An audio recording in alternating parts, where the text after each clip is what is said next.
성경적인 종말론에 대해서 살펴보겠습니다. 사도 바울이 이제 안디옥에서 3차 선교 여행을 시작합니다. 자, 보니까 1차 전도 여행 때 세워진 갈라디아 지역들을 두루 다니면서 모든 제자들을 굳건하게 하는 일을 하고 바로 어디로 갑니까? 에베소로 가서 소아시아의 수도인 에베소에서 3년 사역을 하게 됩니다. 자, 여기에 보니까 에베소의 위치가 어딘지 아시겠죠? 보니까 지리적으로 1차 선교 여행과 2차 선교 여행지에 뭐가 되죠? 지리적으로 중심이 됩니다.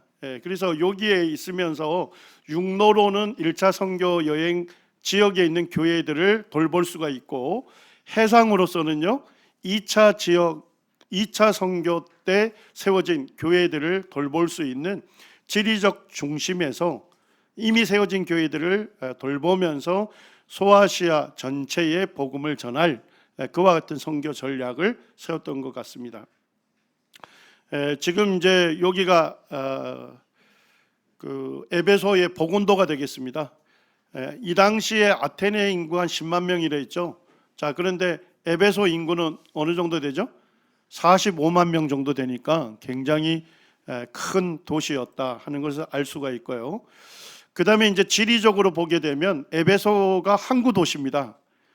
그러니까 그리스의 고린도 항으로부터 에베소로 오기가 아주 쉽습니다. 그리고 이제 아시아 내륙으로부터 있는 문물들이 에베소로 오기가 좋죠. 그래서 에베소에서 뭐예요? 그리스에서 온 그런 문물들, 그 다음에 아시아 내륙에서 온 문물들이 함께 모여서 시장을 형성한 겁니다. 그래서 고대의 문헌에 보면 에베소는 뭐라고 부릅니까? 소아시아의 시장이었다. 그래서 무역이 왕성하면서 경제적으로 부유한 도시였다 하는 것을 알 수가 있는 거죠. 그 다음에 에베소에서 북쪽으로 가면 사대가 있죠. 사대에서 갈라디아 지역을 통해서 어디까지 가느냐? 수산궁까지 갈 수가 있습니다. 이게 이제 고대 페르시아의 왕도거든요. 그 페르시아 왕도를 통해서 아시아 내륙으로부터 오는 문물이 에베소로 이렇게 올 수가 있었습니다. 지금 이제 여기가 지금 현재 에베소라고 하는 그 신도시가 되겠습니다. 셀축이라고 하는데요. 여기가 신도시고 사도 바울이 복음을 전했던 고대 도시 에베소는 지금 그대로 보존되어 있어요. 왜냐니까 이때 이제 지진이 고대에 있어서 에베소가 완전히 황폐화됐거든요. 그래서 그 사람이 살지 않는 곳에 다시금 신도시를 건설했기 때문에 지금 고대 도시가 그대로 발굴될 수 있었던 것입니다. 그래서 여기에 보면 오데온도 있고, 그 다음에 에베소의 그 총독들이 머무는 관청이 있고, 거기에 이제 쿠레테스로라고 하는 대리석으로 깔린 도로가 쭉 있어요. 그리고 이제 여기에 보면 셀수스 도서관이라고 있는데 고대의 세계적으로 두 번째 큰 도서관이 이제 사도 바울 방문 후에 세워지게 됩니다.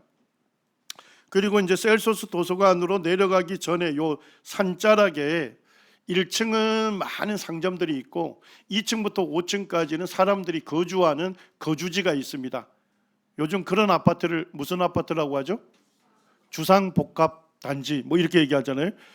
근데 사도 바울이 방문할 당시에 테라스 하우스라고 하는데 주상복합단지가 여기에 조성이 돼 있었습니다.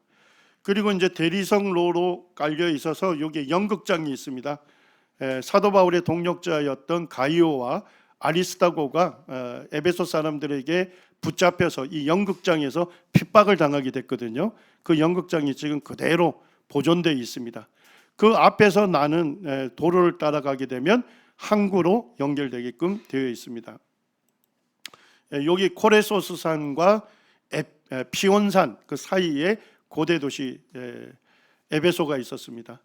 그리고 이제 연극장에서 그대로 이제 항구 도로를 따라가게 되면 뭡니까? 항구가 있었어요.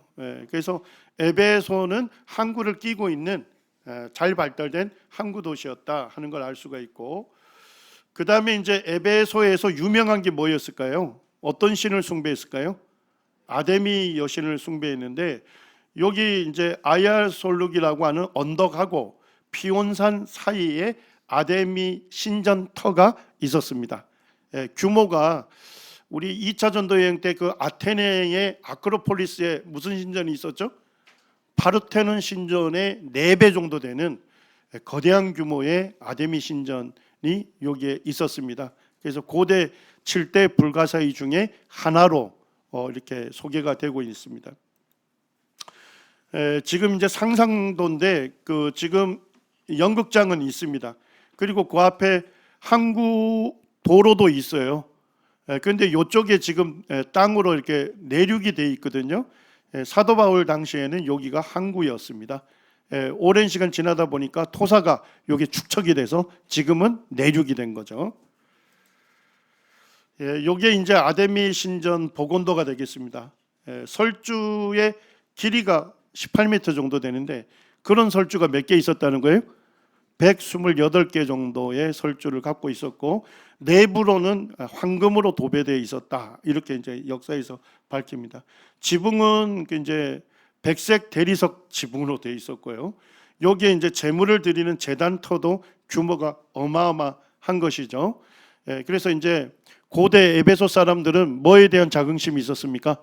이 아데미 숭배를 하는 그런 숭배의 중심지다, 중심 도시다 하는 거에 대한 굉장한 자긍심이 있었답니다. 이제 저희가 갔을 때는 지금 그 완전 신전터인데 완전히 지금 황폐화되어 있죠. 그리고 한 개 기둥 정도만 재현을 해놨습니다. 자, 이 어마어마한 양의 그 돌들을 어디에 사용했을까요? 요 주변에 건물들 서 있는 거 보입니까? 그 건물 짓는데 전부 재활용됐기 때문에 이 아데미 신전에 지금 기둥들이 거의 남아 있지 않습니다. 요게 이제 아데미 여신상입니다. 그리스 사람들은 사냥의 여신으로 섬겨요. 그래서 요 다리 쪽에 보니까 뭐가 많이 새겨져 있습니까? 짐승들이 많이 부조되어 있습니다. 자, 그 다음에 에베소 사람들은 풍요와 다산의 신으로 숭배합니다. 그래서 가슴에 뭐가 많습니까? 28개의 유방이 달려 있습니다. 매년 5월마다 이곳에서 아데미 여신의 그 축제가 열렸어요. 그래서 소아시아 전역에서 뭐예요? 이 축제를 보기 위해서 몰려 들어왔던 것이죠. 그곳에 이제 목욕관 이런 것들이 있고 여기가 공중 화장실입니다. 여기에 이제 구멍난 곳에 사람들이 앉아서 일을 보게 되고 그 앞으로 이제 요 틈으로 물이 흘러가거든요. 요런 솜 망치를 갖고서 그 깨끗한 물을 해서 거시기를 닦도록 이렇게 되어 있습니다. 그리고 여기가 이제 쿠레테스로인데 전부 대리석으로 깔려 있고 인도 쪽으로는 모자이크화가 쫙 되어 있었고 인도 쪽에서는 거기에는 그 당시 태양빛이 굉장히 강렬하지 않습니까? 태양빛을 차단할 수 있는 천막을 그 위로 쫙 이렇게 태양빛을 차단해 주었습니다. 그리고 셀수스 도서관 요쪽 산 자락에 테레스 하우스가 이렇게 있었어요. 그래서 테레스 하우스가 지금 그대로 발굴이 됐습니다. 보니까 바닥 쪽은 대리석이고 옆에는 이 프레스코화 이런 것들이 아주 그 굉장히 아름답게 발굴이 되어 있습니다. 요거에 이제 복원도가 이와 같은 화려한 문화를 가졌다는 거죠. 그리고 이제 여기에 상하수도, 수도관이 다 들어가 있어가지고 수돗물이 층마다 공급이 됐고 이제 오페수는 그 관을 통해서 이제 하수 처리가 다 됐다. 그런데 제국의 수도였던 로마에서도 없었던 것이 어디에 있었다는 거예요? 에베소에 있었다 하는 것은 에베소가 굉장히 부유했던 도시였다 하는 것을 알 수가 있습니다. 셀수스 도서관 앞에는 또 홍등가도 있고 그래서 발이 이 정도 커야 들어올 수 있다. 사랑을 하려면 돈을 내야 한다. 뭐 이런 것들이 바닥에 새겨져 있습니다. 그리고 셀수스 도서관 앞쪽에서 연극장까지 대리석 포장로가 있습니다. 이게 이제 셀수스 도서관의 복원도인데 사도 바울이 방문했을 때는 있었을까요? AD 135년에 건축이 됐기 때문에 사도 바울 때는 없었습니다. 그리고 이제 여기가 연극장이죠. 그리고 항구로 난 도로가 보입니다. 그쪽에 이제 전체 4개 정도의 아고라가 있었다 하니까 엄청난 시장이 열렸다 하는 것을 알 수가 있죠. 요게 이제 아고라를 중심으로 에베소에 있는 그런 건물들의 복원도가 되겠습니다. 사도행전에서는 사도 바울이 에베소에서 행한 사역과 그 사역의 결과 열매들을 우리에게 알려주고 있습니다. 자, 사도 바울이 에베소에 갔을 때 어디에서 처음 복음 전했을까요? 사도 바울의 관례대로 유대인의 회당에 가서 복음을 전했습니다. 3개월 동안. 사도 바울이 전했을 때 유대인들 중에 어떤 사람이 마음이 굳어 순종하지 않고 무리 앞에서 이 도를, 이 진리를 공개적으로 비방했습니다. 그래서 사도 바울이 그들을 떠나, 어딘지 아시겠죠? 유대인의 회당을 떠나 제자들을 따로 세우고 제자들을 따로 데리고 가서 어디에서 날마다 강론합니까? 두란노 서원에서 날마다 강론합니다.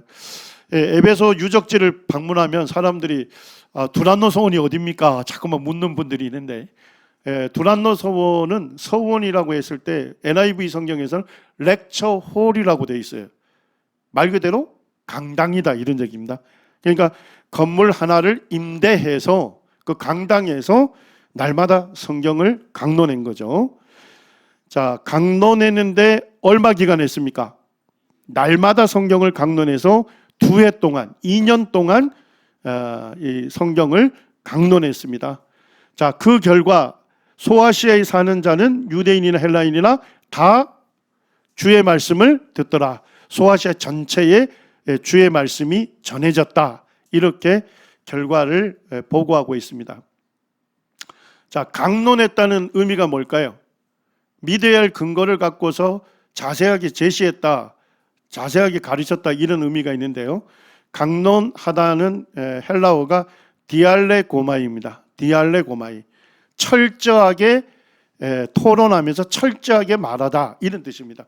그러니까 사도 바울이 하나님 말씀을 가르칠 때 철저하게 가르쳤다 이런 얘기입니다. 아주 체계적으로 가르쳤고 토론이라는 방식, 질의응답을 하면서 이 성경을 가르쳤다 하는 것을 알 수가 있습니다. 자, 그 다음에 얼마의 시간을 가르쳤죠? 날마다 강론했죠. 그런데 서방 역본에 보니까 그 강론한 시간을 알려주는데 오전 11시에서 오후 4시까지 가르쳤답니다. 자, 그럼 하루에 몇 시간을 가르친 거예요? 뭐 한참 세십니까? 5시간을 가르친 거예요. 5시간. 5시간을 성경 강론을 한 거예요. 자, 그래서 일주일에 하루는 주님을 예배했으니까 일주일에 6일을 그렇게 했다고 보고 2년 동안 했으면 몇 시간을 했을까요? 계산을 해보면 3120시간.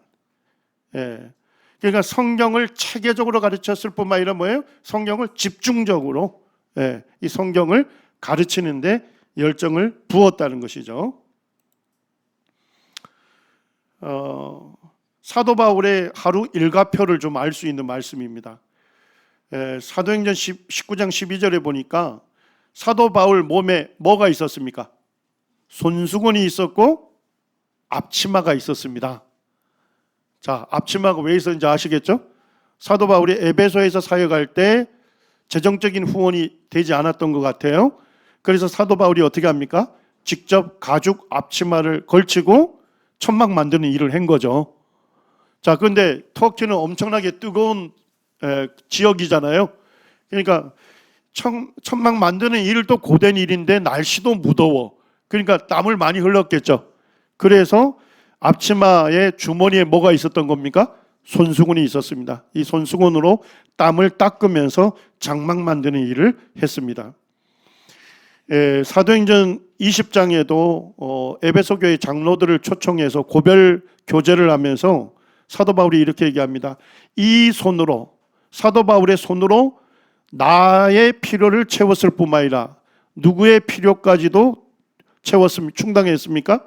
내 동행들, 전도팀 일행들에 쓰는 것을 충당했고, 심지어 뭡니까? 약한 사람을 뭐하기까지 했다? 돕기까지 했다. 이런 얘기입니다. 자, 그러면 이런 무더운 날씨에 있는 이 터키 사람들, 소아시아 사람들은 언제 일을 했을까요? 새벽 일찍 일어나서 오전 11시까지 일을 한답니다. 자, 11시서부터 오후 4시까지 가장 무더운 시간에는 오침을 하는 시간입니다. 그러니까 사도 바울 일행이 오전 11시에서 오후 4시까지 성경을 강론했다는 얘기는 뭐 하는 시간인 거예요? 육체적으로 휴식을 해야 하는 오침 시간을 희생하면서 가장 무더운 시간에 성경을 가르쳤다는 거죠. 사도 바울은 천막 만드는 일을 했으니까요. 새벽 일찍 일어나서 아고라에서 천막 만드는 일을 했을 거예요. 오전 11시까지. 그리고 부랴부랴 일을 끝내고 어디로 간 겁니까? 두란노서원에 가서 제자들과 함께 하루에 5시간씩 성경을 가르쳤습니다. 자, 오후 4시부터 다시 해질 무렵 선선할 때까지 다시 아고라에서 일을 합니다. 예. 자, 사도 바울이 밤에는 뭘 했을까요? 힌트가 에베소 교회 장로들에게 한 말씀에서 볼 수 있습니다. 사도행전 20장 20절에 보니까 유익한 것은 무엇이든지 어디에서요? 공중 앞에서 두란노 서원에서 전했다 이런 얘기죠. 그렇게 전했을 뿐만 아니라 각 집에서나 꺼리낌 없이 여러분에게 전하여 가르쳤다 이렇게 얘기합니다. 그러니까 공중에서 말씀을 가르치는 걸로 끝나는 게 아니죠. 공중에서 전해진 말씀을 각 집을 방문해서 공중에서 전해진 말씀을 개인적으로 이제 적용하고 따를 수 있도록 도운 데까지 사역을 했다는 것이죠. 그러니까 결국 각 집을 방문해서 가르치는 일은 언제 했겠습니까? 밤에 했겠죠.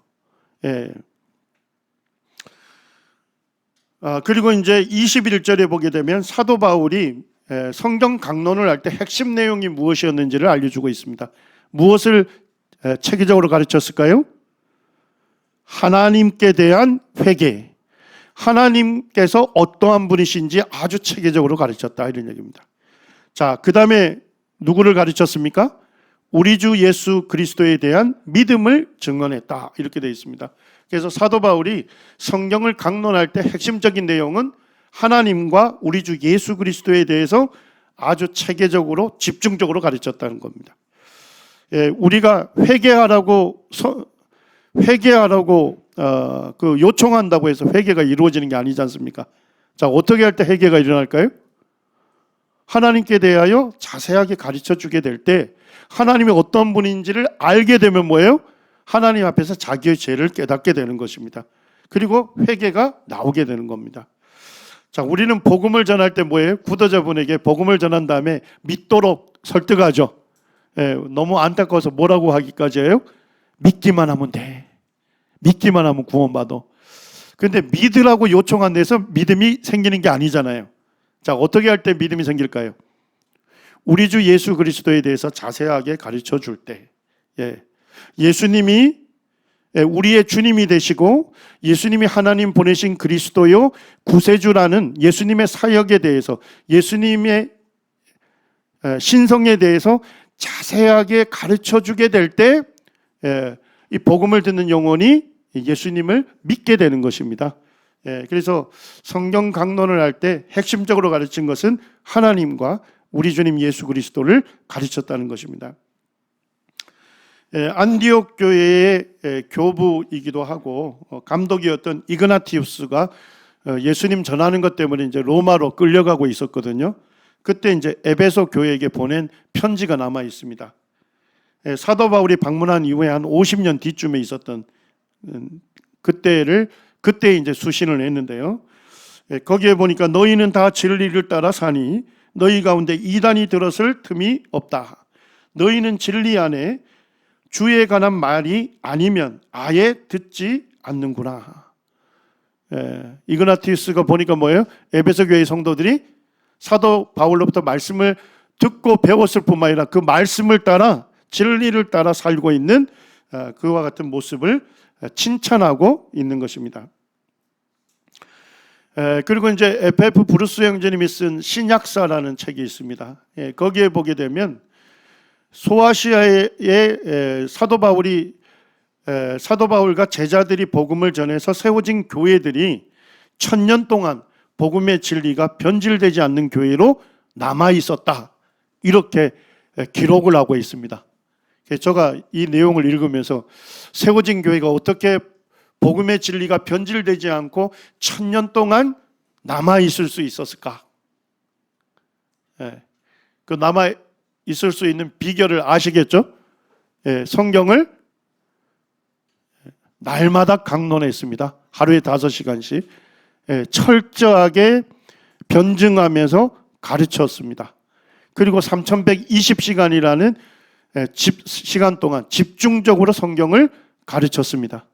공중에서 가르칠 뿐만 아니라 개인적으로 그 말씀을 믿고 따르도록 개인적으로 또 권면해 주면서 개인적으로 적용할 수 있도록 가르치는 데까지 수고했습니다. 이렇게 사역을 했을 때 1000년 동안 교회가 진리를 따르는 교회로 세워질 수 있었다는 것입니다. 오늘날은 우리는 너무 짧은 시간 복음 전하고 구원 받았느냐, 재빠른 열매를 얻으려고 할 때가 많습니다. 그리고 성도들이 자기 믿음 고백하고 침례를 받지 않습니까? 그리고 한 10시간 정도 초신자들을 위한 성경 공부를 하고 나서 그 성도들이 말씀을 따르는 성숙한 성도가 되기를 원합니다. 이것은 에베소의 사도 바울 사역과는 배치되는 내용입니다. 교회는 체계적으로 가르쳐야 하고 집중적으로 가르쳐야 하고 공중에서 가르치고 공중에서 가르친 가르침을 개인적으로 믿고 따르도록 개인적인 도움까지 주어질 때 한 성도가 영적으로 성숙하고 그 교회들이 변질되지 않는 그와 같은 진리 가운데 쓸 수 있다는 것입니다. 우리 19세기 형제님들이 다른 기성 교파 사람들로부터 뭐라고 불림을 받았다는 겁니까? 저 사람들은 워킹 바이블스다. 걸어다니는 성경. 뭐예요? 형제들에게 질문을, 성경에 대해서 궁금해서 질문을 하면 뭐예요? 바로 답변이 나온다. 성경의 구절, 암송한 것을 읽어주면서 그 성경적인 해답을 해주는 사람들이다. 많은 형제단은 어떤 연령대라 하더라도 뛰어난 그리스도인으로 인정을 받았다. 성경에 대해서 탁월하게 이해했을 뿐만 아니라 그 가르침이 어떻게 했다는 거예요? 철저하게 순종을 했기 때문에 어떤 연령대, 10대든 50대든 70대든 그리스도인들 중에서 뛰어난 그리스도인으로 인정을 받았다는 것입니다. 맥그라스라고 하는 옥스퍼드 대학 그 신학부 학장인데, 이분이 이제 제임스 패커 생애를 다루면서 제임스 패커가 대학 4년 동안 우리 형제단에서 주님을 섬겼는데, 그가 형제단의 영향을 받은 것에 대해서 이렇게 기록합니다. 형제단은 뭐로 유명합니까? 집중적인 성경 공부에 대한 그들의 관심으로 유명했고, 형제단이 만들어갔던 기독교적 제도도 성숙한 수준으로 알려져 있었다. 그러니까 우리 앞선 형제님들은 집중적인 성경 공부에 대한 관심으로 유명했습니다. 오늘날 이제 물론 현대 사회가 굉장히 바쁜 사회이기 때문에 설교자들이 규모 있는 시간을 사용하는 거 매우 중요합니다만, 그렇지만은 너무 짧은 시간에 아주 능력 있고 뭐랄까요? 우리의 마음에 감동을 주고 우리 삶을 변화시키는 설교를, 가르침을 해주기를 원합니다. 그런데 짧은 시간 내에 효과적으로 가르치는 건 쉽지 않습니다. 그래서 우리 선배님들도 많은 시간 집중적으로 성경 공부하는데 관심을 가졌고, 우리 형제님들이 잘한 것이 뭡니까? 그와 같은 집중적인 성경 공부를 통해서 그것이 하나님의 뜻으로 분별을 됐을 때는 어떻게 한 거예요? 하나님의 말씀이라면 그대로 따르고 순종했다는 겁니다. 그래서 그들의 그리스도인의 제자도, 기독교적 제자도는 성숙한 수준이었다. 이렇게 평가를 받고 있는 것입니다. 에베소에서는 유명한 2대 종교 산업이 있었습니다. 한 부류는 마술을 행하는 사람들이 있었습니다. 이게 이제 에베소에서 발견되는 에베소의 증서들이라는 겁니다. 자, 여기에 보니까 에베소 사람들이 뭐예요? 귀신을 몰아내는 축기를 안다거나 병든 사람을 고치는 신유를 알 때 어떻게 했다는 겁니까? 마술사들이 마술책에 기록된 주문들을 읽으면서 귀신을 쫓아내거나 병을 고치는 그와 같은 행위를 했던 사람들입니다. 요게 에베소 증서에 보게 되면 아폴론의 도움을 요청하는 그 기도문이 있는 거예요. 말 그대로 뭡니까? 태양신 아폴로의 힘을 빌려서 귀신을 쫓아내고 그 다음에 병을 고치는 이와 같은 행위를 했던 것이죠. 자, 근데 이 분들이 뭐예요? 예수 그리스도의 복음을 듣게 됐습니다. 주 예수의 이름을 높이고 마술을 행하던 사람들이 공개적으로 자기들의 죄를 자복했죠. 자, 근데 그 책은 무슨 책이죠? 마술책을 모아가지고 와서 모든 사람 앞에서 불사르니 그 책값이 얼마라고 합니까? 은 5만이었다. 예, 은전은 드라크마를 얘기합니다. 하루 노동자의 품삯입니다. 5만 드라크마에 해당되는 마술책을 불태웠다는 거예요. 자, 일당을 10만 원으로 잡으면 얼마입니까? 우리 형제자매들이 돈에 밝지 않으신 것 같아요. 돈을 안 밝히기 때문에 50억 정도 되는 해당되는 그 마술책을 공개적으로 불태웠다는 거예요. 자, 마술책은 마술을 행하는 사람들의 뭐였습니까? 생계수단이었죠? 그것을 완전히 불태웠다는 건 뭡니까? 그들의 회개가 정말 진실된 회개였다. 우상들의, 귀신들의 힘을 도움받아서 귀신을 쫓아내고 병을 고치는 행위 자체가 하나님 보실 때 죄가 된다는 것을 그들이 깨닫고 자기의 생계의 수단이 되는 그 마술책을 완전히 불태우고 뭐예요? 이제 주님 앞에 기도하면서 주님을 의지하면서 새로운 직장을 찾아 나섰다는 것입니다. 자, 거기에 비해서 이 아데미 여신상을 만들거나 또 아데미 신전 모형을 만드는 사람들이 있었습니다. 자, 5월달이 되면 무슨 축제가 있다고요? 아데미 여신 축제가 있지 않습니까? 그럼 소아시아 전역 사람들이 그 축제를 보기 위해서 몰려듭니다. 그리고 축제를 끝난 다음에 집으로 들어갈 때는 기념품 하나 정도 가져갈 거 아니에요? 그래서 이 사람들이 은으로 만든 아데미 신상 모형을 만들면서 이 직공들이 적지 않은 벌이를 했습니다.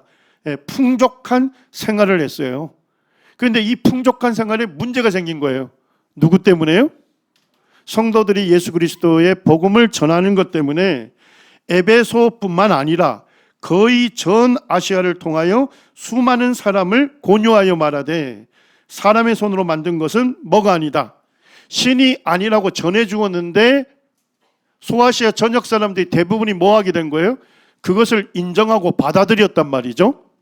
자, 그러니까 그 사람들이 아데미 여신을 숭배하기 위해서 어디로 오는 것이 잦아들기 시작한 거예요. 에베소 방문을 하지 않게 된 거예요. 그러니까 기념품을 만드는 이 사람들 벌이에도 어려움이 생긴 거가 된 것이죠. 그 정도로 영향력 있게 소아시아의 전역에 복음이 전해졌다는 것입니다. 그리고 이 사람들은 뭡니까? 경제적으로 어려움 당하는 것 때문에 결국 사도 바울의 동력자인 가이오와 아리스다고를 붙들어서 연극장에 모여서 크다 에베소 사람의 아데미여라는 외침을 몇 시간 동안 했대요? 2시간 동안 했다는 겁니다. 저희가 이제 여기 갔었는데 규모를 아시겠죠? 사람들이 크기가 요 정도 되는데 앰프가 없지만은 요 중앙에서 이야기를 하거나 소리를 지르게 되면 이 좌석 어느 곳에 있든지 사람들이 거의 비슷한 음량으로 듣는다는 겁니다. 그런데 몇만 명의 사람들이 모여가지고 형제님 두 분을 요 가운데 세우고 그들이 2시간 동안 소리를 질렀다 하면 우리 형제님들이 겪었을 마음에 받았을 그 두려움과 고통이 얼마나 컸는지를 알 수가 있는 것이죠. 자명한 진리가 하나 있습니다. 복음이 전해지는 곳에는 누구도 많습니까? 대적자들, 복음을 전하는 성도들을 핍박하는 사람도 많다 하는 것을 알 수가 있습니다. 사도 바울은 이제 에베소 사역을 마치면서도 지금 이제 새로운 비전을 품습니다. 사도행전 19장에 보니까 이 일이 있은 후에 바울이 어디를 거쳐가기를 원하죠? 마게도냐와 아가야를 거쳐 예루살렘으로 가기로 작정하고, 내가 거기 갔다가 예루살렘에 갔다가 후에 어디도 보아야 한다고요? 로마도 가야 되겠다는 비전을 품습니다. 자, 1차 전도 여행 동안 갈라디아 지역과 그레데에 복음이 전해졌죠. 2차 전도 여행 동안 지금 그리스 전역에 복음이 전해졌습니다. 3차 전도 여행 동안 에베소 중심으로 해서 소아시아 전역에 복음이 전해졌죠. 맞습니까? 지중해 동부 지역에 대부분 복음이 전해진 거예요. 그러니까 사도 바울은 지금 어디에 가서 지금 어디 교회를 방문할 비전을 품습니까? 로마를 방문할 비전을 품고 있는 겁니다. 그리고 이제 고린도에서 로마서를 기록했죠. 그러면서 로마에 있는 교회에게 뭐라고 얘기합니까?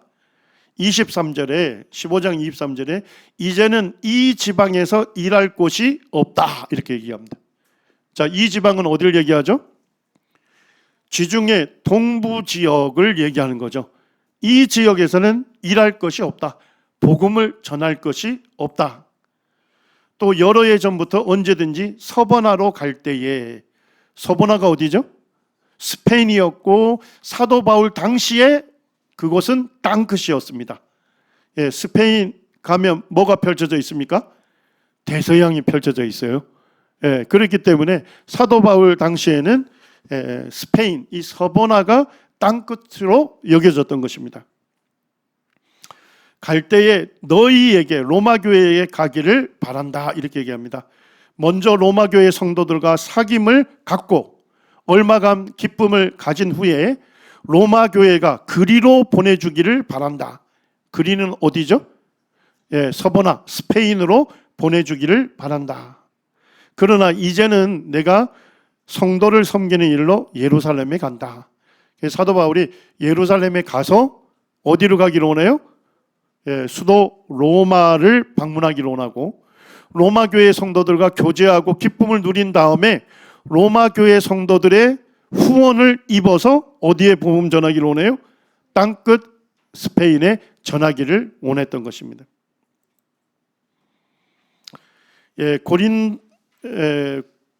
이 에베소에서 고린도 전서를 기록합니다. 그래서 고린도 교회 안에 많은 무질서들이 있었지 않습니까? 파당 문제, 음행, 법정 소송 이런 거에 대한 문제들을 다루고, 고린도 교회가 질문한 것이 있습니다. 그 질문한 거에 대해서 사도 바울이 답변하는 형식으로 고린도 전서를 쓰게 됩니다. 자, 사도행전 20장에 보니까 에베소에서 소요가 끝임에 사도 바울이 성도들과 작별하고 떠나 어디로 가죠? 마게도냐로 갔다 이렇게 되어 있는데, 고린도 후서를 참고하게 되면 사도 바울이 마게도냐로 가기 전에 이 드로아 지역에서 디도를 기다렸다 이렇게 기록되어 있습니다. 그래서 이 드로아에서 디도를 만나기를 원했습니다. 왜 디도를 만나기를 원했을까요? 고린도 전서를 고린도 교회에 전달한 사람이 누구예요?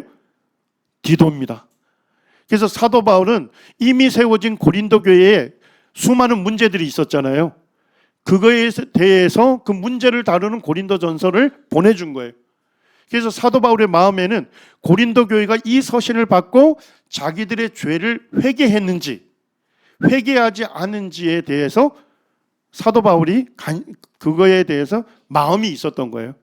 그래서 드로아에서 디도를 만나기로 했는데 드로아에 왔는데 디도가 아직 오지 않은 거예요. 자, 그런데 드로아에 왔을 때 무슨 일이 있었습니까? 내가 그리스도의 복음을 위하여 드로아의 이름에 주 안에서 문이 내게 열렸다. 드로에 왔을 때 사도 바울이 디도를 기다리면서 복음을 전했는데 복음의 문이 활짝 열린 거예요. 많은 사람들이 예수님을 믿고 이제 구원받는 그런 일들이 있었던 거예요. 그런데도 불구하고 사도 바울이 디도를 만나지 못함으로 내 심령이 편치 못해서 그들을 작별하고 어디로 갑니까? 마케도냐로 갑니다. 여기가 알렉산드리아 드로아인데 지금 굉장히 많은 부분이 발굴이 되어 있습니다. 지금 이제 알렉산드리아 드로아에서 계속 유적들이 지금 발굴이 되는데 드로아가 굉장히 큰 발달된 도시다 하는 것을 알려주고 있습니다. 사도 바울이 드로아에서 복음의 문이 열렸는데도 불구하고 사도 바울이 드로아에서 배를 타고 마게도냐로 건너가죠. 그 이유는 뭐였습니까? 어느 교회를 염려하기 때문에요? 고린도 교회가 정말로 이 서신을 바꿔서 참으로 회개하기를 원했던 거예요. 그들의 소식이 너무나도 궁금했기 때문에 고린도 교회에 대한 염려 때문에 사도 바울이 마게도냐로 갑니다. 자, 근데 마게도냐에 이르렀을 때 형편이 어땠습니까? 고린도후서 7장 5절에 보니까 우리 육체가 편하지 못하였고 사방으로 환난을 당하여 밖으로는 다툼이요 안으로는 두려움이었노라. 사도 바울이 아마 마케도냐, 빌립보나 데살로니가에 갔을 때 예수님 전하는 것 때문에 무슨 일이 있었어요? 엄청난 핍박이 있었던 것 같아요. 엄청난 핍박을 만났는데 그때 마게도냐에서 누구를 만납니까? 디도를 만납니다. 낙심한 자들을 위로하시는 하나님이 디도가 오므로 우리를 위로하셨다 이렇게 되어 있습니다. 자, 디도가 어떤 소식을 전해줬을까요? 굿뉴스일까요? 배드뉴스일까요? 굿뉴스를 전해준 겁니다. 고린도 교회 성도들이 사도 바울의 서신을 바꿔서 그들의 죄를 깨닫고 그들이 참으로 회개했다는 좋은 소식을 전해줬을 때 수많은 핍박 가운데 있었지만 사도 바울 일행이 크게 위로를 받게 됐습니다. 자, 그래서 마게도냐에서 뭘 쓰게 됩니까? 고린도 후서를 보내게 됩니다. 그래서 고린도 후서에 보게 되면 회개한 형제들을 뭐 하라고요? 이제는 용서하고 다시 교제권 안으로 회복시켜 줄 것을 권면합니다. 그리고 이제 사도 바울이 에베소 사역을 마친 다음에 어디를 가기를 원했죠? 예루살렘 가기를 원했잖아요. 자, 그 이유가 뭐였습니까? 예루살렘의 기근으로 인해서 경제적으로 굉장히 어려웠잖아요. 그래서 구제 헌금을 전달해 주기 위해서 가려고 했던 거예요. 자, 이와 같이 그 예루살렘 교회가 경제적으로 굉장히 어렵다는 소식을 어느 교회가 들었을까요? 사도 바울로부터 고린도 교회가 들었어요. 근데 고린도 교회가 듣자마자 뭐라 했을까요? 우리가 돕겠다고 나선 거예요. 그게 사도 바울에게 큰 위로가 됐다 이렇게 되어 있거든요. 그래서 사도 바울은 뭐라고 지금 고린도 후서를 씁니까? 예루살렘 성도들을 위한 구제 헌금을 뭐 하라고요? 준비하라고. 내가 갔을 때 그때 하지 말고 미리 준비해 두었다가 방문을 하면 이 구제 헌금을 전달해 달라는 그와 같은 권면을 서신에 담고 있습니다. 그리고 이제 사도 바울이 헬라에 이르러 거기 석 달 동안 있었다 이렇게 되어 있는데 헬라는 구체적으로 고린도를 얘기하고 있습니다. 그래서 고린도에서 3개월 동안 머물렀어요. 그리고 이제 원래 배를 타고 가려고 했는데 거기에 보니까 그때의 유대인들이 자기를 사도 바울을 해하려고 공모가 있었다는 걸 알게 됐습니다. 그래서 사도 바울이 계획을 수정하죠. 어떻게 합니까? 돌아온 육로로 다시 돌아가는 거예요. 그래서 마게도냐로 가서 그 다음에 네아폴리에서 배를 타고 드로아로 건너가게 됩니다. 자, 고린도에 머무는 동안에 어느 교회로 편지를 보냈죠? 로마에 있는 교회들에게 편지를 보냈습니다. 로마서를 기록하게 됩니다. 그래서 로마서에서는 복음의 핵심 진리를 기록하고 복음을 믿는 성도들이 어떻게 살아야 할지를 권면하게 되죠. 그리고 이제 로마서 15장 28절에 로마를 전진 기지로 삼아서 땅끝이었던 스페인에게 서보나의 복음을 전할 계획을 로마 교회 성도들에게 밝히게 됩니다. 자, 돌아갈 때는 보니까 에게이를 건너는데 며칠이 걸렸대요? 닷새가 걸렸다 이렇게 되어 있습니다. 자, 원래 2차 전도 여행 때 넘어갈 때는 며칠 걸렸죠? 사모드라케 섬에서 1박 한 다음에 바로 갔지 않습니까? 이틀이 걸렸는데 돌아올 때는 닷새 5일이 걸렸어요. 왜냐하니까 역풍이었기 때문에 배가 느리게 진행해서 닷새가 걸렸다 하는 걸 알 수가 있습니다. 자, 사도 바울이 두로아에 왔을 때 어떤 일을 합니까? 그 주간의 첫날에 우리가 떡을 떼러 하여 모였다 이렇게 얘기하죠. 그리고 성도들에게 주의 만찬을 마친 다음에 강론을 하게 됩니다. 자, 그 주간의 첫날은 언제를 얘기할까요? 주일을 얘기하는 거죠. 우리 개역 성경에서는 뭐라고 기록되어 있었죠? 안식 후 첫날이다. 토요일 다음 날이니까 일요일이죠. 자, 왜 일요일에 성도들이 모여서 주의 만찬을 했을까요? 원래 유대인들은 언제 모입니까? 토요일 안식일에 모이잖아요. 1500년 동안 지켜왔어요.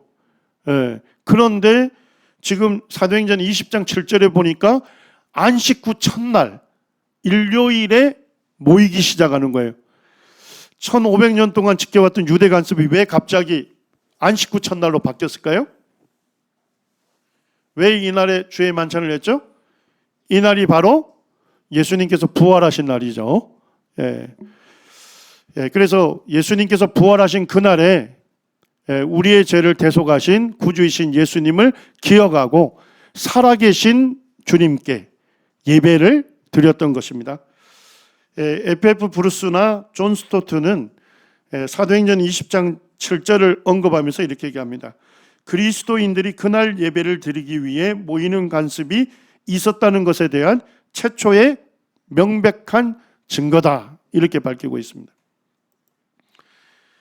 칼빈이 기독교 강요를 썼잖아요. 제가 읽어보니까 이렇게 얘기합니다. 1년에 한 번 성만찬에 참여하도록 하는 관례는 분명히 악마의 농간이었다. 누가의 기록에 의하면, 사도행전의 기록에 의하면 주님의 만찬은 적어도 그리스도인들이 매주 어느 정도요? 한 번은 참여할 수 있도록 거행되어야 한다. 칼빈도 사도행전을 읽으면서 매주 한 번 안식 후 첫날에 주의 만찬으로 주님을 예배하는 것이 성경적이다 이렇게 여겼던 거예요. 그런데 칼빈이 원래 프랑스에서 사역하다가 복음을 진리를 종교개혁을 하는 이유 때문에 쫓겨나죠. 그래서 스위스 제네바로 가거든요. 그런데 스위스 제네바에 갔더니까 거기서는 어떻게 하는 거예요? 주의 만찬을 1년에 3번 내지 4번 하는 거예요. 사도 바울은 매주 한 번은 드려야 한다는 성경적인 확신을 갖고 있었는데도 불구하고 칼빈의 그 종교 개혁으로부터 받는 핍박으로부터 스위스 제네바시가 칼빈의 목숨을 지켜주고 있었거든요. 그래서 칼빈은 어쩔 수 없이 자기 확신을 꺾고 1년에 3번 내지 4번 주의 만찬을 하게 된 것입니다.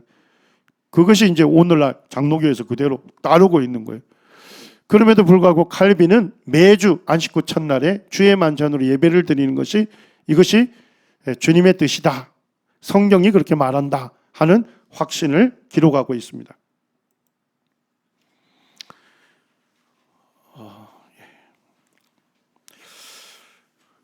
그리고 이제 사도 바울이 두로아에서 이제 아소로 가게 되는데 사도 바울을 뺀 나머지 형제들의 일행은 배를 타고 아소까지 왔고 사도 바울은 뭐예요?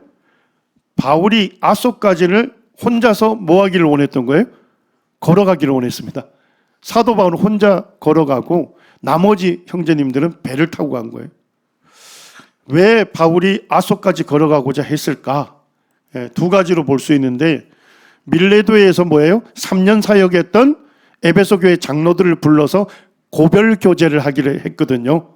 그러니까 아마도 사도 바울이 이 길을 홀로 걸으면서 어떤 말씀을 교제하고 권면할까? 아마도 깊이 생각하지 않았을까? 이렇게 볼 수 있고, 또 한 가지는 뭡니까? 주 예수님께 받은 마지막 소명이 뭐였죠? 땅끝까지 복음을 전하는 거였지 않습니까? 그런데 이제 사도 바울도 뭐예요? 예루살렘으로 가게 됐을 때 뭐를 이미 예견하고 있었던 것 같아요? 사도 바울이 예수님을 전하는 것 때문에 유대인들로부터 핍박당할 것을 내다보았던 것 같아요. 그러면서 사도 바울은 주님과 개인적인 그런 조용한 교제를 하면서 주님으로부터 오는 강한 확신과 용기를 얻었던 것 같아요. 그래서 사실은 이제 예루살렘 가는 길에 성도들이 계속 만류하지 않습니까?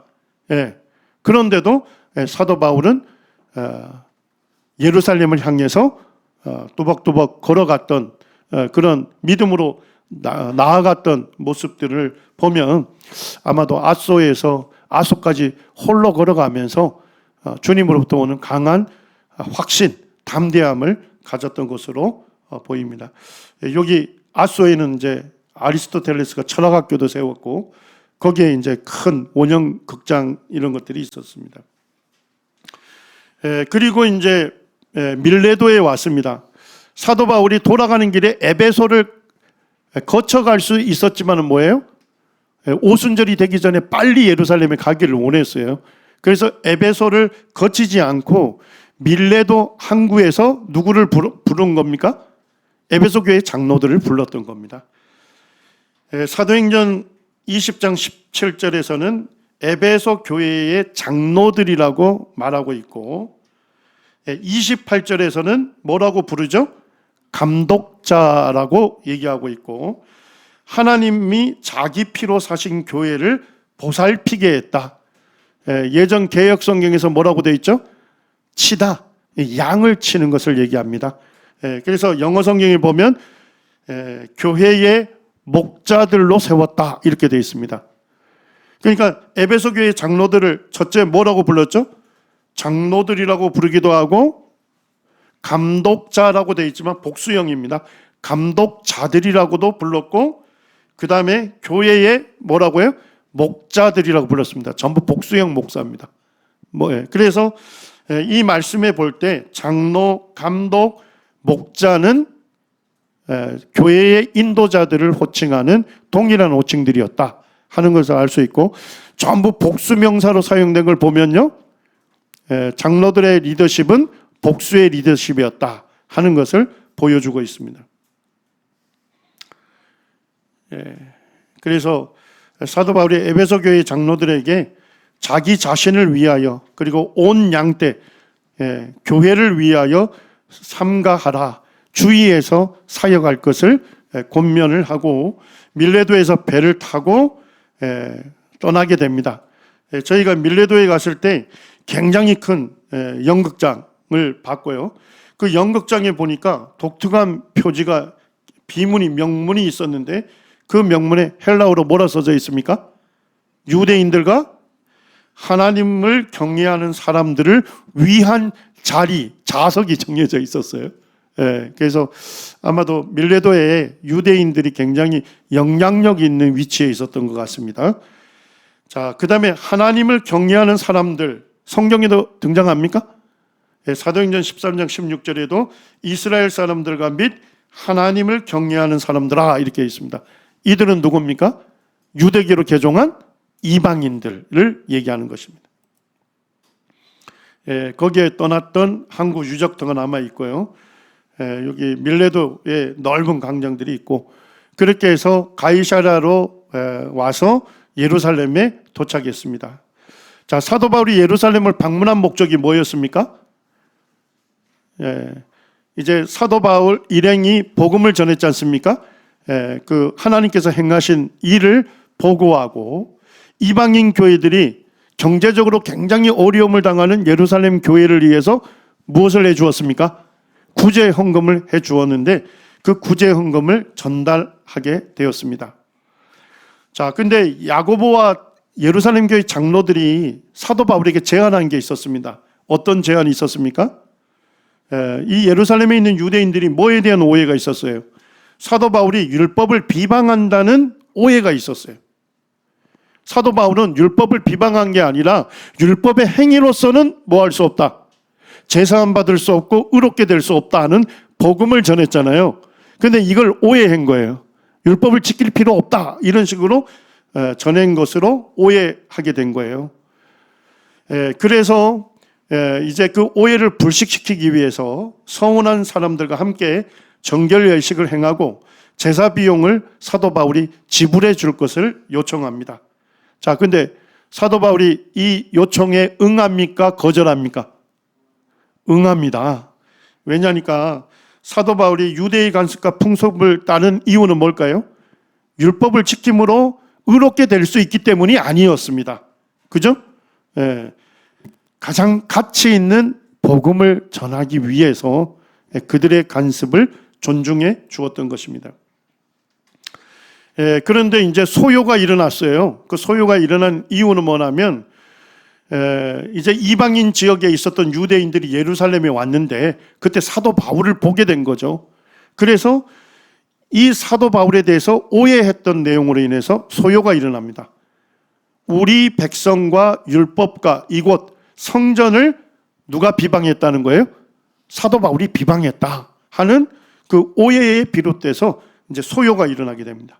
또 한 가지는 뭐냐면 사도 바울이 이방인이었던 아시아 사람 드로비모 형제를 데리고 어디에 들어간 것 같습니까?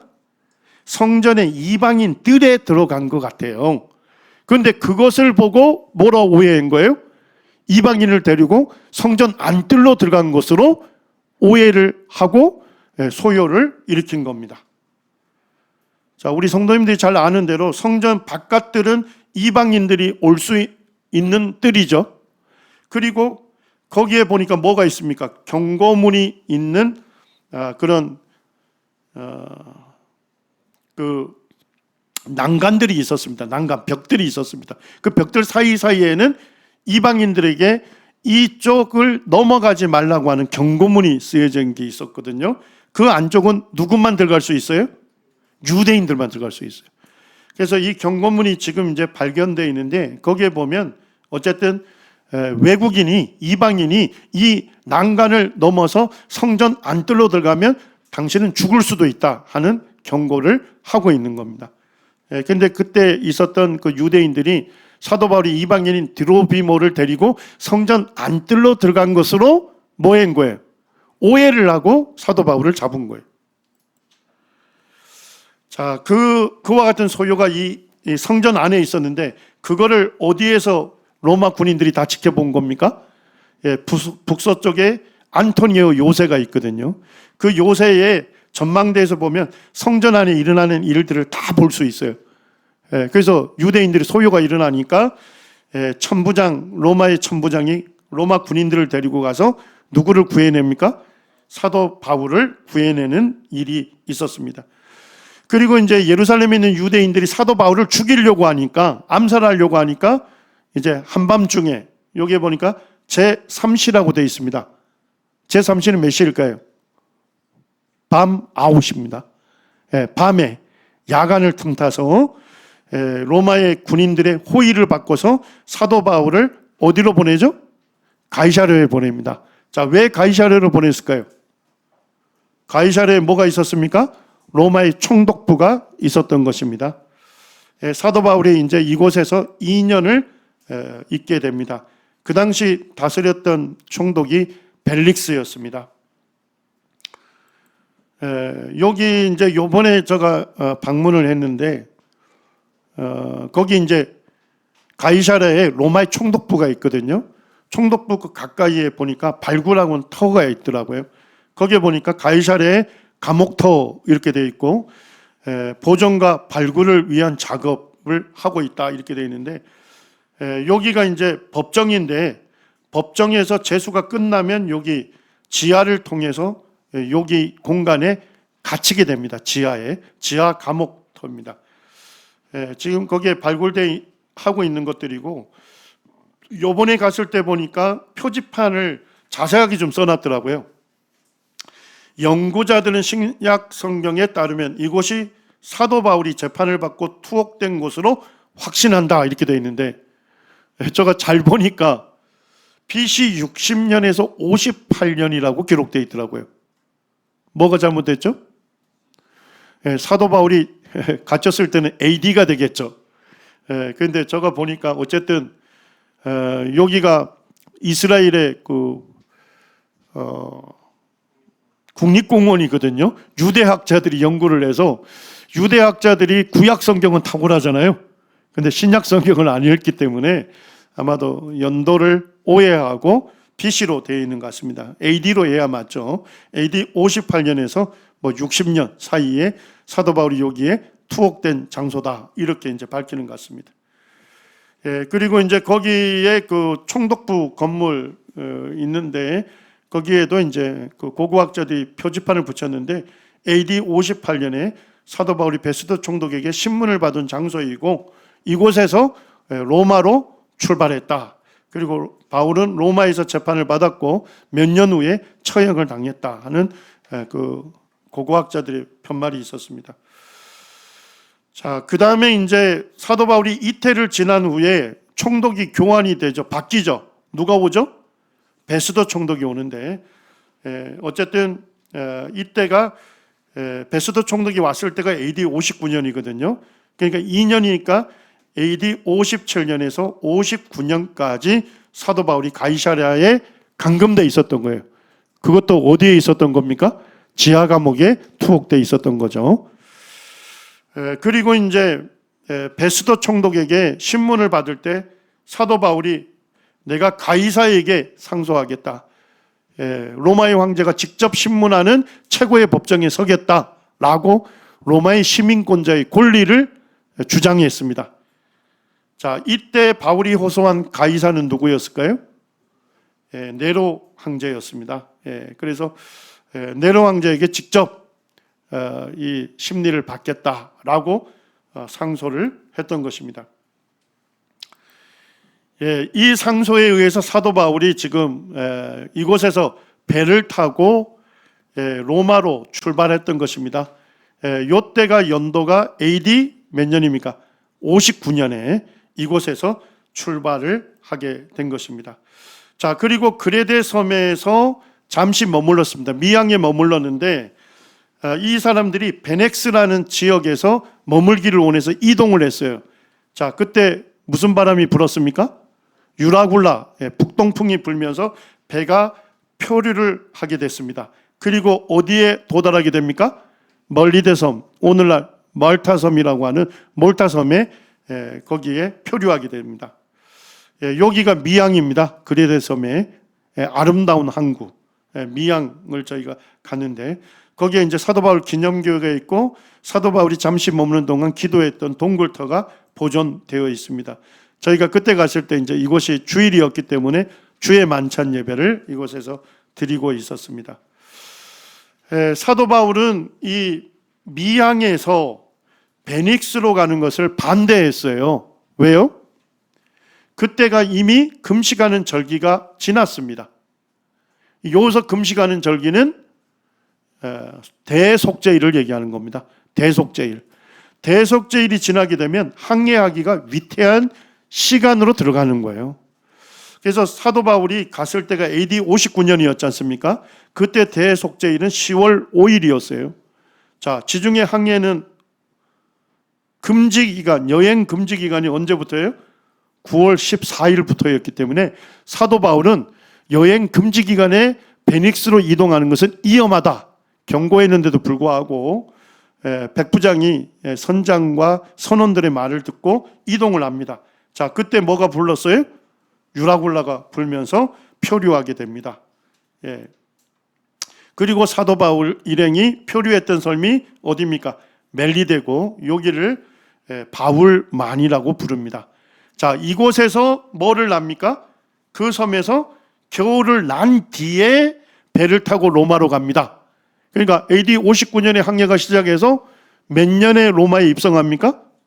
겨울을 났으니까 AD 60년에 로마에 입성하게 되고, 그리고 이제 아피오 가도를 통해서 수도 로마로 입성하게 됐습니다.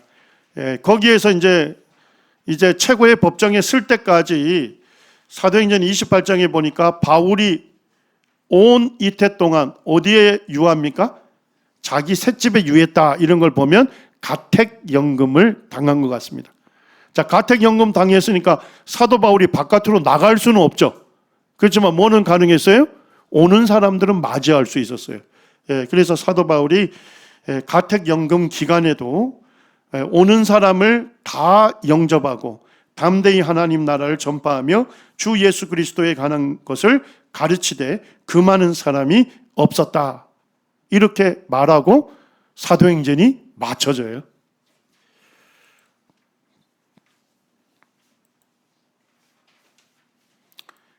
이 기간에 2년 동안에 이 네 곳에 옥중서신을 보낸 것으로 보입니다.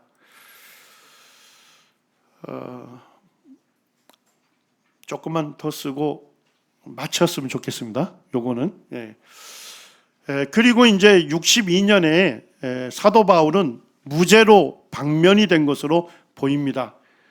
그래서 빌립보서 2장 24절이나 빌레몬서 1장 22절에 사도 바울이 속히 가게 될 것이다 라고 확신하고 있었고, 너는 나를 위해서 숙소를 마련해 달라, 사도 바울이 무죄 방면이 될 것을 확신했던 것 같습니다.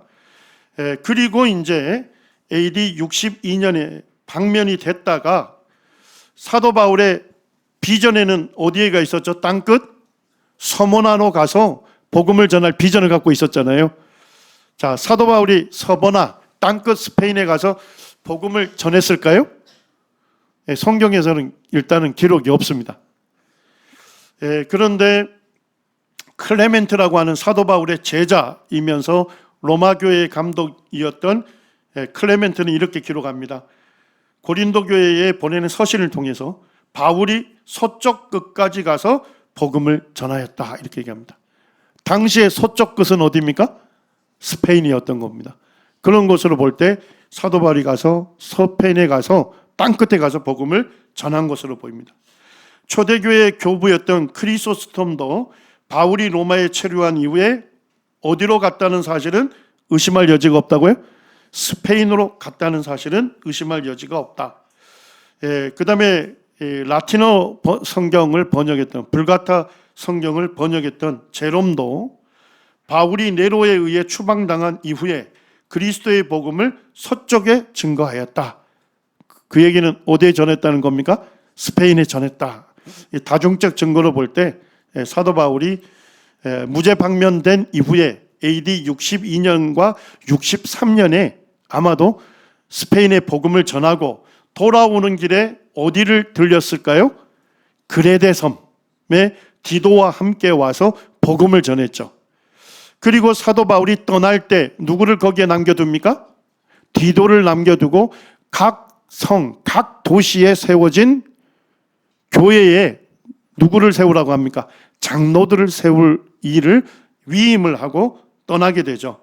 그래서 사도 바울은 미리 서신을 보낸 것처럼 밀레도에 가서 골로새 교회를 방문하고 에베소 교회를 방문하고 빌립보 교회를 차례로 방문한 것으로 보입니다. 그리고 디도서 3장 12절에 보니까 겨울을 나기 위해서 니고볼리에 이제 사도 바울이 갈 것을 얘기를 합니다. 니고볼리에 있을 때 어떤 일이 일어난 것 같습니까? 사도 바울이 체포가 됐고, 그리고 로마로 끌려가서 이제 최종적으로 사형을 언도받고 사도 바울이 순교한 것으로 보고 있습니다.